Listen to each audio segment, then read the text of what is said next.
বরাকের প্রতিটি স্কুলের সাইনবোর্ড ও বাসে বাংলায় নাম লেখার দাবিতে সোচ্চার হলো বরাকের আওয়াজ এনজিও।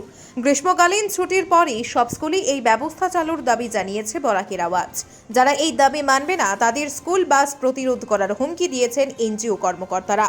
সম্প্রতি শিলচরের ডনবস্কো স্কুলে বাংলা বিষয়ের প্রশ্নপত্র ইংরেজিতে পড়ুয়াদের মধ্যে বিতরণ করার কাণ্ডে সরব হয়ে শনিবার এই দাবি জানিয়েছে বরাকের এনজিও। এদিন এনজিওর এক প্রতিনিধি দল ডনবস্কো স্কুলে উপস্থিত হয়ে ব্রাদারের সঙ্গে বৈঠকে বসেন। তবে এদিন প্রশ্নপত্র কাণ্ডে বিক্ষোভে বসার কথা ছিল এনজিও কর্মকর্তাদের, কিন্তু স্কুল কর্তৃপক্ষের অনুরোধে তারা আন্দোলনে না গিয়ে বৈঠকে বসেন।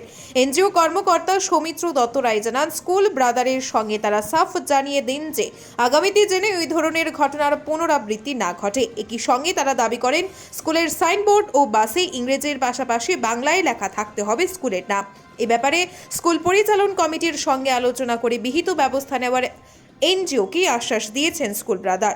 এদিকে সৌমিত্র জানান, শুধু ডনবস্কো স্কুল নয়, গোটা বরাকের স্কুলগুলোর সাইনবোর্ড ও বাসে ইংরেজির পাশাপাশি বাংলায় লেখা থাকতে হবে স্কুলের নাম।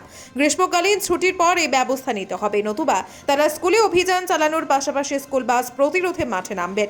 এদিকে যেসব অভিভাবক ইংরেজি মাধ্যমের স্কুলে নিজের ছেলে মেয়েদের বাংলা ভাষা পড়াতে অনীহা প্রকাশ করছেন, তাদের প্রতি আহ্বান জানিয়ে এনজিও কর্মকর্তারা জানান, সন্তানদের ভবিষ্যতের কথা চিন্তা করে ইংরেজির পাশাপাশি বাংলাও পড়ান।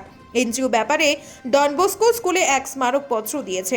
যেসব অভিভাবক নিজেদের সন্তানদের বাংলা পড়াতে অনীহা প্রকাশ করবেন, সেই সব অভিভাবকদের চিহ্নিত করতে চাইছে বরাকের এনজিও। এদিনের প্রতিনিধি দলে বরাকের আওয়াজের পক্ষে অন্যান্যদের মধ্যে উপস্থিত ছিলেন মান্না দেবনাথ, জয়দীপ দত্ত, অমিতাভ দে, শান্তনু রায়, ঝঙ্কার পাল প্রমুখ। ব্যুরো রিপোর্ট, আজকের বরাক।